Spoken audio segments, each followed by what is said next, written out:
Well done. Well done, cockers. You were dead good then, cockers. See ya. Good morning, everybody. That's a bit miserable. Good morning, everybody. Morning, Anne. Thank you. Welcome to a lovely celebration of everything we have all achieved, all the hard work over the last couple of years. And the sun has come out in Salford, which is unusual. So thank you for coming. I hope you'll have a lovely morning. And I'm going to ask Hacker to introduce our first guest. That's me, cockers, yes. Hello, everyone. This is Hacker the Dog from CBBC. Are you all having a lovely time so far? Yes. I can't hear you. Are you having a lovely time so far? Yes. All right, there's no need to shout. Our lovely first guest today at the UTC thingamabob is my chum and yours, Sir Rod Aldridge. Give him a nice big clap, everyone. Woo, woo, woo. All right, Rod. Don't be nervous, they won't bite. I might. Well, that's quite an introduction. I have a sense that you're trouble. He's right. But I have a feeling we'll get on okay. Me and you are going to be, we're going to get on like that. Quite fine. I can't do it. You get the gist. Lord Hall, ladies and gentlemen, welcome. It's fantastic to see you all here this morning. Tony, can I just say to you how much it means both personally to me and to all of us that you've been able to come here to be a part of our celebration. Your involvement is very key. As Director General, you're giving a very clear message that the development of future young people and skills is a very important thing. I have to say your team have been incredible to work with. Peter Salmon and Ken Lee have been fantastic. And to see you here to be a part of this celebration means a tremendous amount. And I do say it is a celebration. And I think in a celebration, you have to remember the journey that you've been on, because it's very easy to forget that journey. And equally, the journey that will go before us from this place. And this is truly an inspirational space. It is life-changing. It would change the lives of every student that comes here over the generations. I recall my involvement, and I'm really here as a dual sponsor because I'm both chairman of the Lowry, the wonderful Lowry that's just across the way, and also chairman of the Aldridge Foundation. I saw an article in the Times about UTCs, and I called Julia Fawcett, who's the Chief Executive, who's here, and Honor Wilson Fletcher, who is the Chief Executive of the Foundation. And I said, any space that has the inspiration of linking learning but with employment must be something special. And I think we should have one of these. I think we should do it. That conversation took place in early 2011. And it shows, therefore, what a lot of work has to go in to get us here today. Not only the preparation and the bid work to win it, because you have to go through this, but also then the work to put in that has to be in here to deliver the vision we have. And I'd like to thank Julia and Honor for the tremendous amount of work that they put in to get us to this place. Now, Hacker. Oh, hello. Yeah. I was listening, I promise. Well, I'm just testing, but I got quite a difficult gig here, I think, because I've got to thank quite a number of people. Yeah. And if I get this wrong or miss anybody out, you know, this is not going to go well. So It's going to go badly, isn't it, cocker? it's going to go very badly.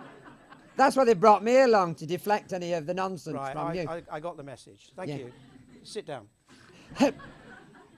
So I remember I remember a conversation that I had early on with John Whittaker, because we wanted to be in Media City, and John Whittaker is Media City. And I called him. I was away actually on a cruise, and I called him whilst we were in port somewhere. And I said to John, I want you to be supportive of this. Will you do so? And he said, it's about young people and it's about skills, and I most definitely am supportive of what you're doing. And Stephen Wild has taken the mantle on after that. We have this incredible space that we now have here, as a result of that. The University of Salford was critical, and they have been steadfast, they've been central, they've been involved throughout with us. And Helen Marshall, who is the new Vice-Chancellor, will take that on, but they've been incredible partners in what we've built. I'd also like to say my thanks to the City Mayor. Sadly, he's not here today, but Ian Stewart was out front. He was very supportive of what is quite a challenging thing to bring into a community, but he saw the connectivity between young people's learning, their development as young people, and then the ability to get work and stay and to build what would be the community. And Jim Taylor, who is the Chief Executive, has now taken that on as well. And so you see, we've had a great team. And what it demonstrates is when you're a great team, you can actually deliver virtually anything. And that's what we've done. We've had great relationships with the department and with the EFA. And Gary Wright has played an amazing part in that. I have to tell you that when you have meetings with people monthly over 3 years, it is quite nice to have meetings where they're positive, where they want to do things and they want to achieve things. And both, all that team did just that. The same with the Baker Deering Trust. Lord Baker himself, Charles Parker, who's here, have been very good at supporting us. And Lord Adonis was the first person to call me when we're being selected for this. And of course we have BAM, who I know that we'll talk about later on. So what we've done is working together. And of course now we have the inspirational, the wonderful, and the only Anne Casey. And I can tell you there is only one Anne Casey. And she has been an amazing force in bringing this dream, this vision to fruition, particularly around admissions, where people have really bought into her vision. And it's been great to work with her in that way. I feel that overall what we have developed here is something special that young people will benefit from, which is after all what it is all about. And you can't do that on your own, and that's exactly what has happened. One thing I am proud of, if I can add something, is that through my foundation we have introduced entrepreneurial thinking into the curriculum, and it's very much in the forefront of the way that we act and the way we believe young people can develop. And you'll see the entrepreneurial pods as you walk through, and I could have started my business in those. And we believe in the attributes of working as a team, being passionate, taking risk, but doing things is very important. So here we are, the right place, the right time, and the right outcome. And that must be quite an amazing thing to be able to say and to celebrate, because these students are incredible. These students will succeed. These students will not need to get jobs, they will create jobs. And that is a wonderful thing. Now, Hacker. Hello. I know that you're thinking he's forgotten somebody. Yes, I am, Cocker. Yeah, I thought that. I'm just waiting for my big intro, that's all. That's all right. Well, I haven't, because go on then. the other person I need to thank is John Corner. And it's John that I'm now going to hand over to, because John did a lot of work around the technology and also the working with partners. You get that? I thought you meant me. That's all right. You've had enough introduction. Oh, all right, carry on. So thank you very much indeed, ladies and gentlemen. I'll now introduce you to John Corner. Well done, Cocker. Well done, Rod. Hey. Good work. I've never had mics positioned like that before on stage. But you can all hear me. I've been privileged for the last 2 years to work with an amazing team at the UTC. And it has been a team effort. The Aldridge Foundation is an incredible organisation. I'd like to thank Honor Wilson Fletcher in particular for keeping us focused, but also for being a tremendous support.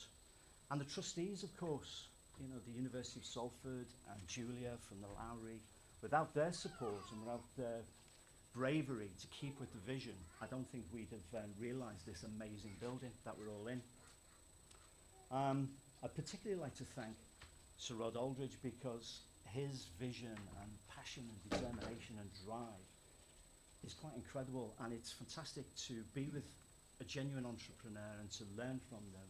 You always learn from any experience you're in, and it's been a privilege to work with Sir Rod. And his impact on UK education, not just this school, but across the UK, is quite phenomenal. So it's been a tremendous team effort, and we've created this fabulous UTC that you're now all in. But when you leave the building, when you go outside today, I'd like you to just take a moment and look up at the physical building, because the way it's structured is quite interesting. On the left-hand side, the building bulges out, and you see a black box, no windows, this strange black box. And that's where all the creative stuff goes on. That's where our students learn about teamwork, how they express themselves. You're in one of those boxes right now. If you look at the building on the right-hand side, with 3 sides of windows, letting in lots of light and lots of enlightenment, we have our science labs, chemistry, physics, biology, maths.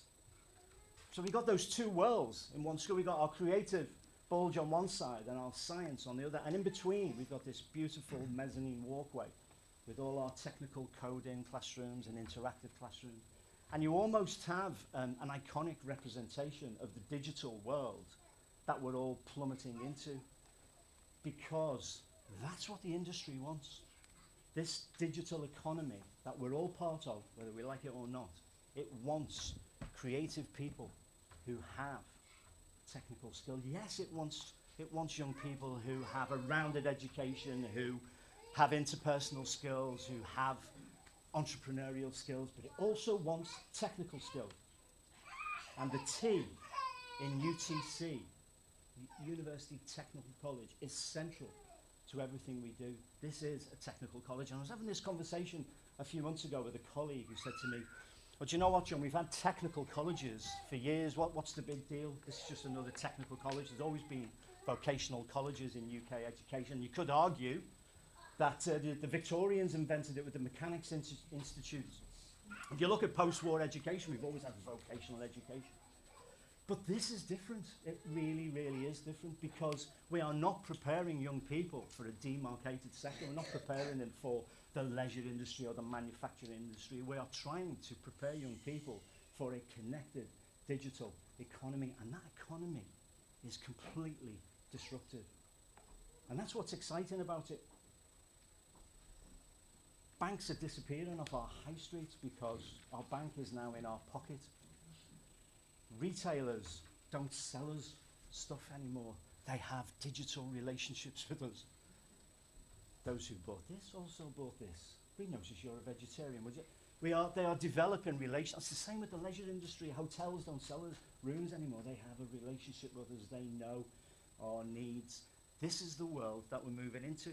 The music industry has evaporated and completely changed in 2 decades and become a wholly digital business. The BBC itself is transforming itself into a non-linear organisation. It's full of technology talent. And BT, who you'd think of as classic technical engineers, are now in the entertainment business. It's a strange, disruptive world, and it's an exciting world, and it needs technical people for this wonderful world, this digital technology world. And how are we going to prepare students for that? How is British education going to prepare people for a digital economy? Growth hackers, conversion rate optimization specialists, digital imaging technicians, UX specialists. These jobs didn't exist a handful of years ago. These are new jobs that are appearing. UX specialists, compressionists, these roles are appearing. Inbound digital marketing, these roles are appearing in the digital world now. And they're being invented now, and they're evolving now, and they are disrupting the very sectors that we would see as traditional retail, housing, engineering. They're all digital. So how are we preparing our young people for that world? And the UTC, I think, is a real gem, a starting point in Greater Manchester for a different kind of dialogue in how we prepare young people for that digital world. The UTC, a University Technical College. How are we going to do that? Well, one key method is to bring our employers, to bring that world into the college. And that's what we're doing in the UTC. We've got 15 key employer partners, and we will grow more. And those employers are not coming in to do a session like this. They're not going to give a speech, and they're not going to give away goodie bags. They're not going to just do a lift session with students. They have to deliver the curriculum. And our target for Year 12 is that 60% of the UTC curriculum will be delivered by employers. That's new. We're bringing the disruptive digital entrepreneurial world into the school, and our teachers will map those KPIs to the accredited, to the accreditation. That is how we're going to create or prepare our young people for the digital world. And that's why I'm absolutely proud to be part of this, to be able to say I was part of the team that started a UTC for the digital economy. And last night I was in the BT Tower in a dinner, and somebody said to me, "So what does UTC stand for?" And I said, well, actually it stands for Uniting Technical and Creative, because that's what we are doing in the UTC. We're uniting technical and creative. And this person said, "That's bloody marvellous. That's exactly what we need. That's exactly what we need in the UK. Well done. Hear, hear." So I say hear, hear to our lucky students who are in the most amazing school, who will have creativity and technology blended, and who will get the very, very best chance to define themselves in this crazy, disruptive, but exciting digital world that we're all plummeting into headlong. So thank you very much. I'm now going to introduce you to the most amazing principal, Anne Casey. And me and Anne have done some hard yards over the last 2 years getting this school open. And most of the time, Anne, I always think that we were wet. We always seem to be in the rain, didn't we? Going from one place, with Anne looking at me and me looking at her, she's saying, "Well, I thought you were bringing the umbrella this time." So we were very wet, and we've spoken to a lot of stakeholders and educationalists and employer partners and parents, and we've pushed that vision of the UTC, and I'm absolutely thrilled that I had the chance to work with you, Anne. Ladies and gentlemen, Anne Casey. Well done. Well done, John. I love this thing. Over to you, Anne. Thank you very much, Haki. A vision is a wonderful thing, and this vision was very large. But building a new school, it's not rocket science. It's much, much harder than that. Foundations are everything. We had to have the solid trust and foundation of Rod and Julia and the university for people to trust that this would be a good school. And we needed to pass those solid foundations on to Jeff and his team of governors who are carrying us forward and supporting and challenging me. And boy, do they challenge me. So we had a very, very good start. We also had to take a vision and make a school that wasn't a school. And to do that, we had to have extraordinary architects. And Alan and Stephen have given us a building that isn't just a joy to be in, but changes education practice in the UK. We're very, very fortunate. And architects are wonderful. They draw beautiful things. But it takes a company like BAM to take it out of the ground and hand it over. And Jim Rooney was an exceptional, exceptional project manager.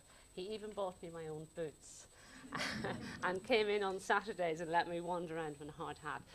I don't think I've ever laughed as much at furniture meetings as I did with Alan, but everything in this building was perfectly well thought out and planned. So we had a very good start. But we also needed to think about the people who sat around the project and the people we were going to be working with. And particularly, we needed to think about parents. And some of those parents are in the room today, representing all of our community. And parents give children many things. Sometimes they don't want those things, but they give you gifts. So my mother gave me the gift of a love of education and believing that women were strong, and believing that education opened every door. And my father gave me the gift of understanding that justice is the bedrock of humanity. And I took those gifts and I put them into this school. As you have given me the gifts you've given your children, and we put those into the school. So parents met me in the University of Salford, big school, We spent many Saturdays together talking about what this school was going to be like. And it didn't exist. It was a building site. But it was based on solid planning and a belief that education should be a happy place. It should be a place where children are nurtured and loved and cared for, and they will grow. So those parents took their children from very secure schools where they were doing extremely well, some of them very little, like Ethan, who comes in from Saddleworth every day, and they trusted us because you know your children, and you know that there's a spark of creativity in your child that, if ignited, could explode into something extraordinary, special. And that's why your children are here. And I thank you for your trust, and I thank you for your commitment, and I thank you for helping us through the first term. So the other people that had to be right, because we had the vision, we had the building, we had to get the right staff. And that for me was the biggest fear. What if I let these children down? What if I don't get it right? So I set a very simple challenge to my teachers, which was a modest little challenge. We're going to be the best school in the world.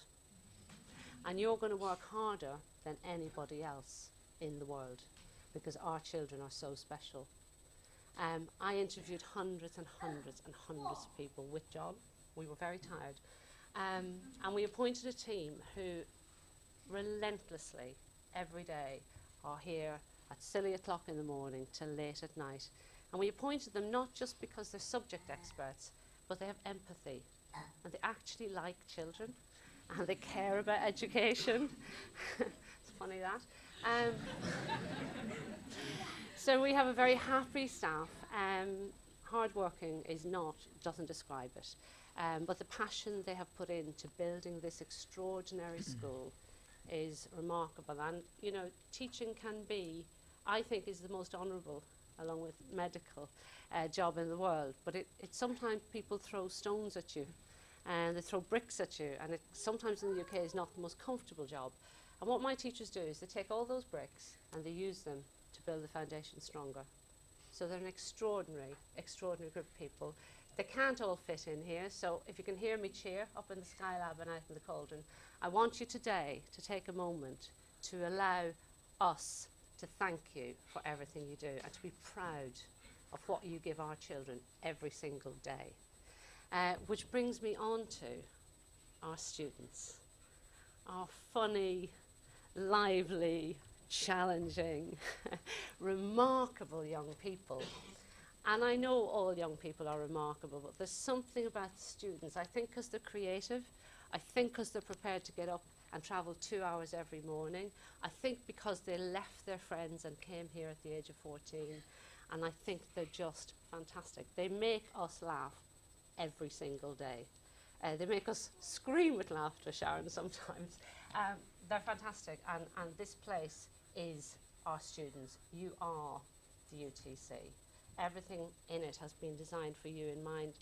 And I think in a few years' time, it was interesting the other day, I was in the BBC, I was on BBC Radio, and I bumped into a small group of Year 10, and they said, "Oh, Anne, what are you doing here?" And I said, "Oh, I'm on the radio. What are you doing here?" And they said, "Oh, we're just making film," as you do when you're 14 in the BBC.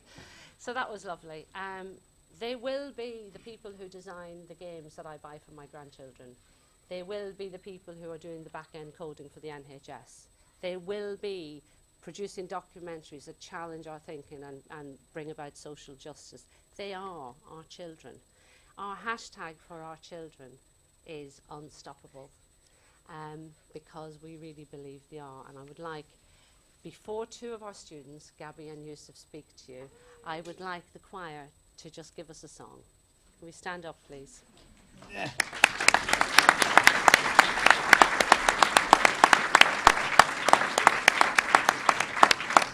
Right, Catherine.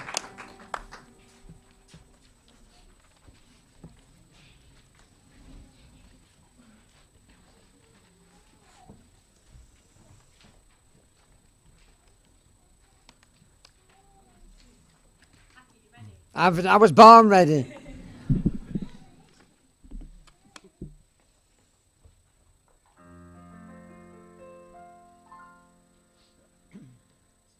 Tonight I'm gonna have myself a real good time.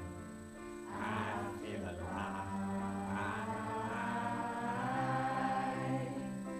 And the world, it's turning inside out, yeah. I'm floating around in ecstasy, so don't stop me now. Don't stop me, 'cause I'm having a good time. I'm having a good time. I'm a shooting star leaping through the sky like a tiger, defying the laws of gravity. I'm a racing car passing by like Lady Godiva. I'm gonna go, ho, ho, there's no stopping me. I'm burning through the sky, yeah. 200 degrees, that's why they call me Mr. Fahrenheit. I'm traveling at the speed of light. I want to make a supersonic man out of you. Don't stop me now. I'm having such a good time. I'm having a ball. Don't stop me now. If you want to have a good time, just give us a text. Don't stop me. 'Cause I'm having a good time. Don't stop me. 'Cause I'm having a good time. I don't want to stop at all. On a collision course, I am a satellite.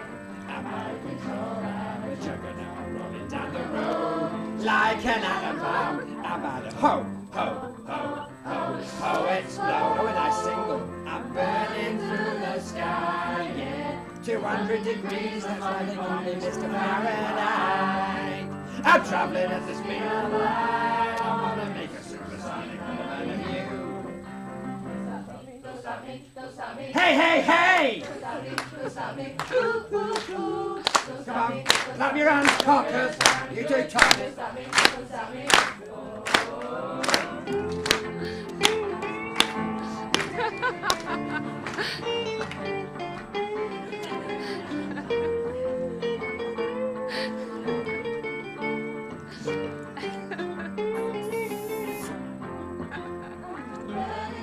Come on. 200 degrees, that's why they call me Mr. Fahrenheit. I'm traveling at the speed of light. Gonna make a supersonic man out of you. Don't stop me now. I'm having such a good time. I'm having a ball. Don't stop me now. If you want to have a good time, just give us a call. Don't stop me. Yes, we're having a good time. Don't stop me. Yes, I'm having a good time. I don't want to stop at all.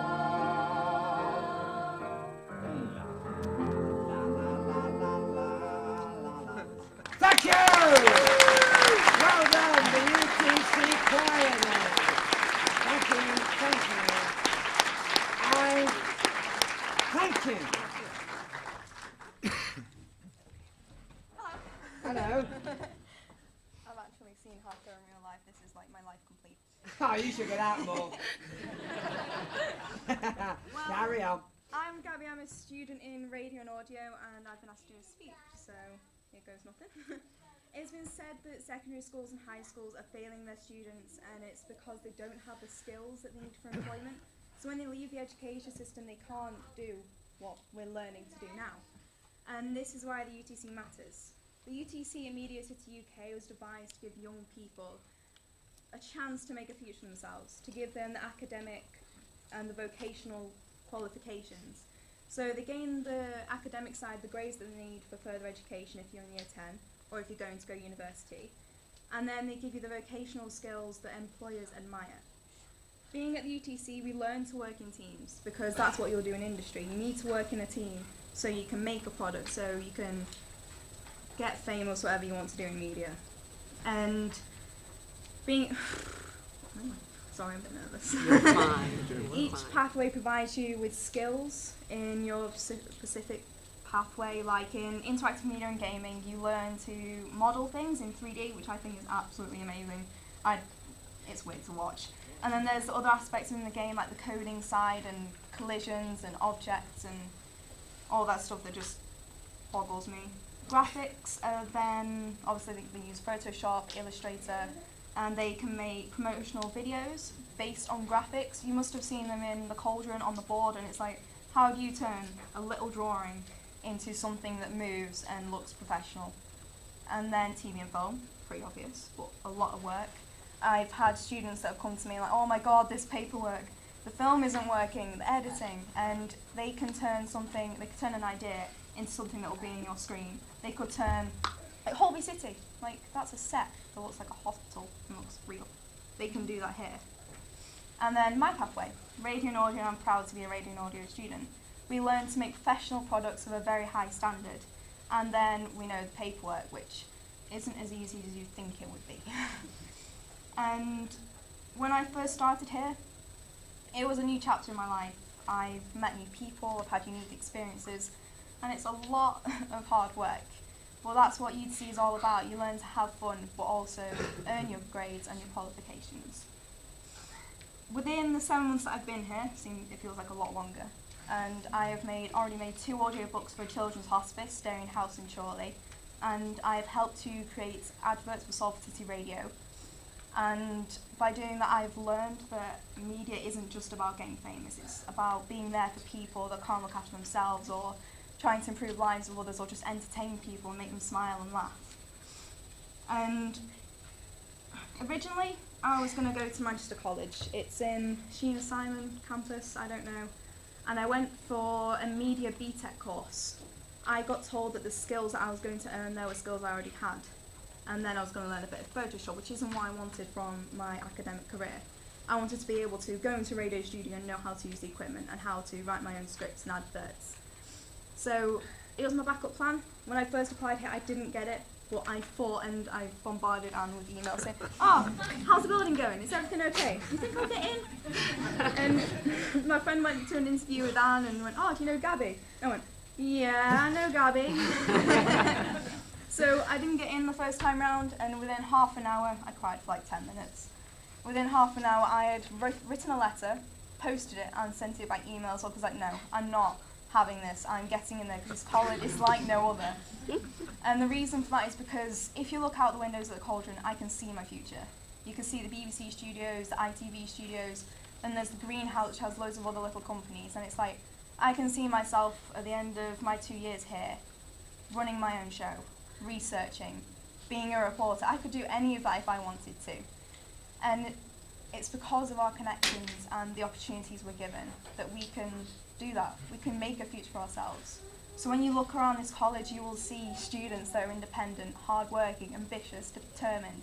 Everything an employer wants, everything that every teenager should have in them. And that's how we know we're ready for the future. We will make the future for ourselves, and we can be the future of media. So I would like to introduce Yusuf. He's going to say a few words. So. Well done.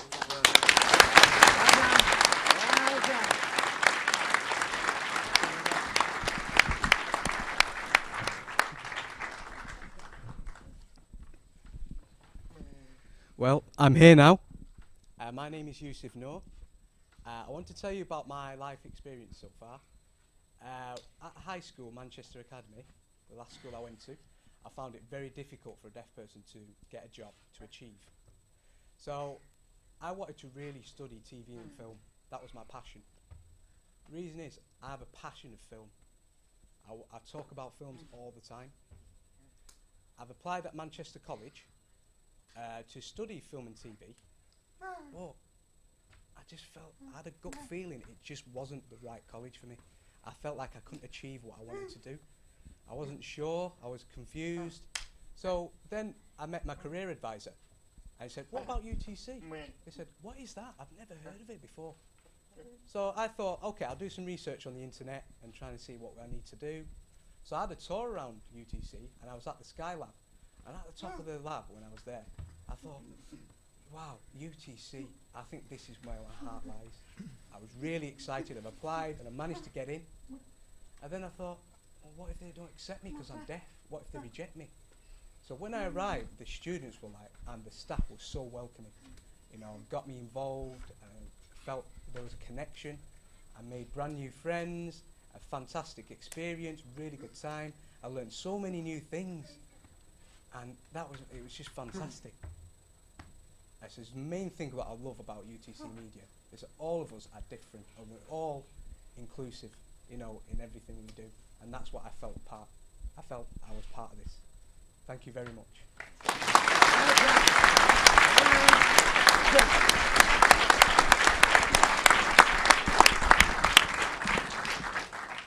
What a lovely speech, Cockers. Are y'all enjoying it so far? Yes. Speak up, are you enjoying it so far? Yes. Even better, Cocker. Now, I'm going to introduce now a man onto the stage who is my friend, my inspiration, but most importantly, pays my wages. It's Tony Hall! Thank you, Hacker. Thank you very much. My pleasure. It's always wonderful being on a platform with you, Hacker. Thank you. It I've really made is. a little mess behind here, but we'll clean it up later. Yeah, not too nice behind there. No, just as well it's behind the screen I'll here. go and scrape it up now. If you wouldn't Bye-bye. mind. Yeah, thank you. Thank you. I was going to say a whole load of things, and actually I want to start off by saying something which I didn't plan to say, and that is what a real privilege it is to be here with Rod and the team. And I just want to say, first of all, well done to you, because honestly, what you've achieved and what you've described this morning and the atmosphere you've created as well as the building you've created, I think is absolutely fantastic. So I just want to say, let's just join together and say well done to Rod and all the Well you've done done, absolutely brilliantly.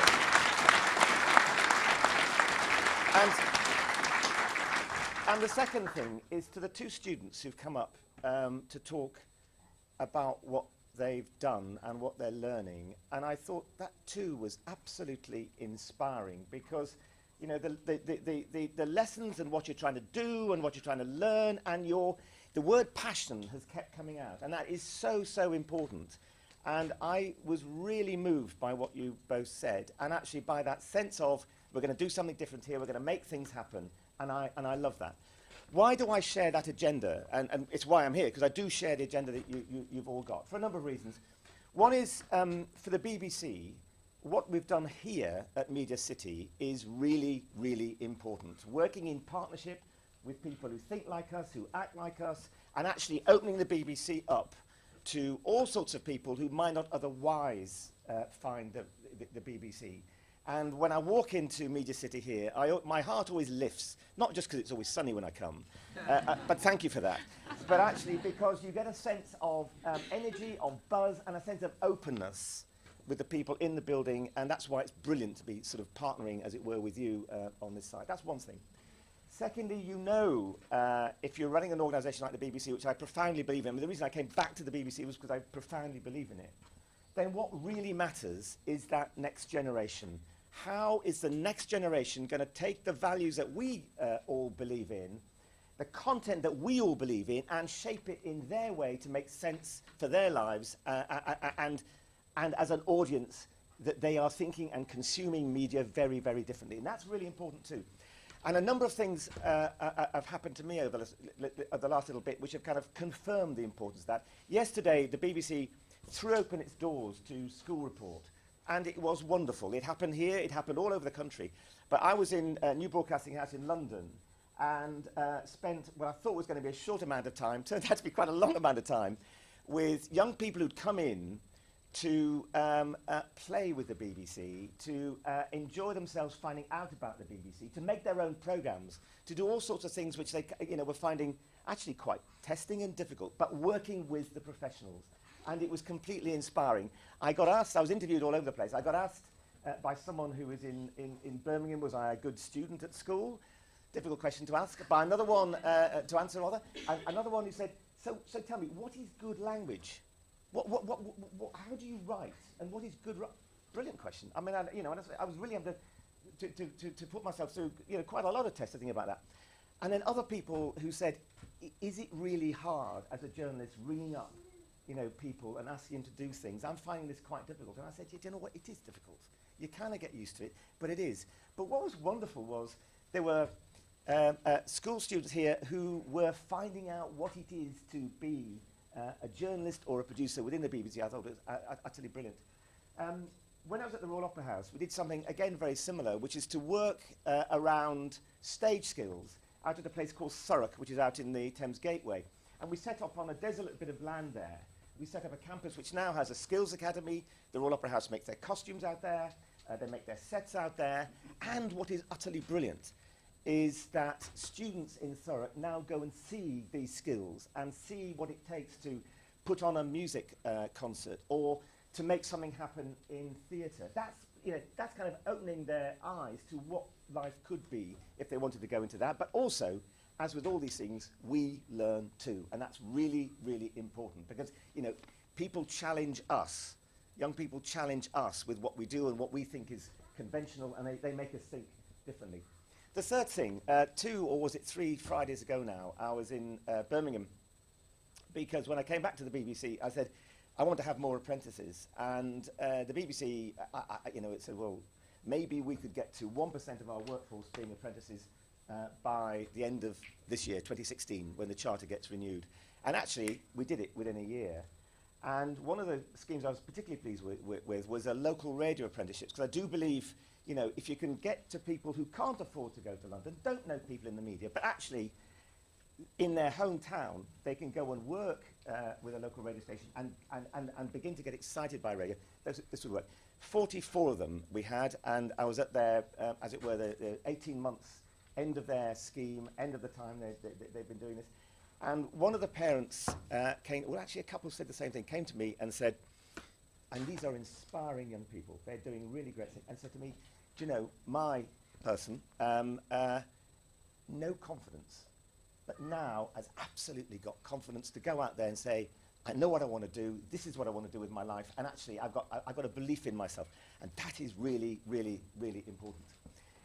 Which is why I think it's brilliant to be here today. I've met, briefly, but I've met 4 of the students who are here, and what a privilege it was to talk to them, because I think what they were telling me was on day 1, which is, I have to say, pretty scary, they were given a camera and told, go off, use it, come back. And the next day, I think you had to edit it or something like this. I mean, that is a tough assignment. I mean, I'm thinking about that. That's really hard going. But how brilliant to say, go play, go use all the technology, and then you sort that through and you work out what it means to us. And I think that space to be confident, to play, to understand, to try new things is important. I was saying that when I started off as a trainee a few centuries ago in the BBC, I remember we were given a studio. It was called B1, which is in the basement somewhere near the Bakerloo line, because it kept rumbling as the trains went past. And we were down there, and we were thinking we could do anything, but actually we were told, don't whatever you do touch that, because that's a union job. That's a different union has to touch that, so you don't do that. You don't have any of that. You can go play. You can make things. You can invent stuff. You can push the media on into different ways, which really, really excites me. That's one thing I want to say. The second thing is, if you, as I sometimes do, meet lots of people, both in my business, where everybody says, we're going to do this, you're going to do that, and all that. You meet a load of people who want to make money rightly out of media, but the thing they need is content, and the thing they need is inspiration, and the thing they need is creativity, Because actually, if you ain't got that, you haven't got anything, and that's what I urge you, play, think, bust boundaries, try new things, because in the end, creativity is what it's all about, and, you've got that from what I've been sensing, and boy, going around this building, I think you've got a brilliant building to really play and learn and do new things. And what I would love to do is to come back in a couple of years and find, do you know what, you've done something here, which I'm sure you will do, which is exceptional, and we're all saying, gosh, we all want to learn from that.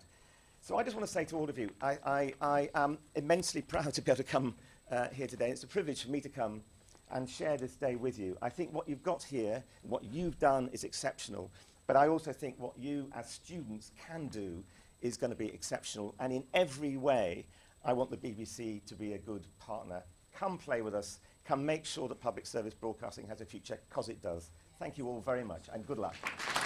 Well done, Tony. Thank you. What a lovely speech.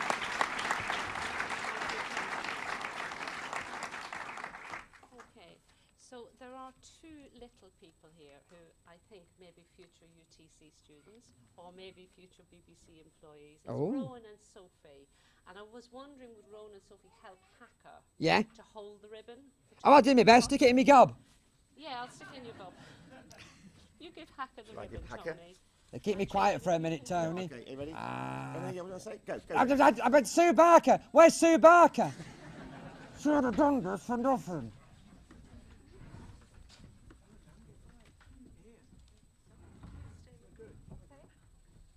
So what are we going to do? We're going to get this. Fantastic. So we're going to declare. Hold it straight. Oh, Yeah, just a come on, minute. Hacker. Just a Okay. minute. So here we go. UTC is officially open, and good luck to you all. Hooray!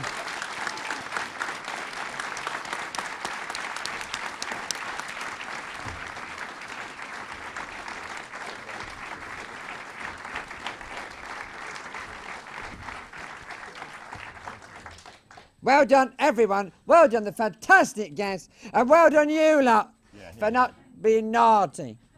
Well done, Hacker. Thank Well you. done, me, for being a success. Thank you. You are superstar. An inspiration. Thanks, Tony. Okay, I now have the small task of getting 400 people all in the right place. Good luck. Thank you, Hacker. So what I'm going to do is I'm going to ask Monique and Claudia if they would take Tony and Sarod and John on a very quick tour of the building, and then I'm going to get everybody else into the right place. So, very cunningly on your badge you have a letter. It'll be an A, B, C, D or E. If you want to head Yeah, up. Thank fantastic. you very much. Thank you. Take a moment to check your letter. Okay. Do you want to go with him? Thank you. Thank you, Lucy. All right, so everybody's got a badge. In a moment, I want you to go out into the cauldron. The cauldron is the architect's term for the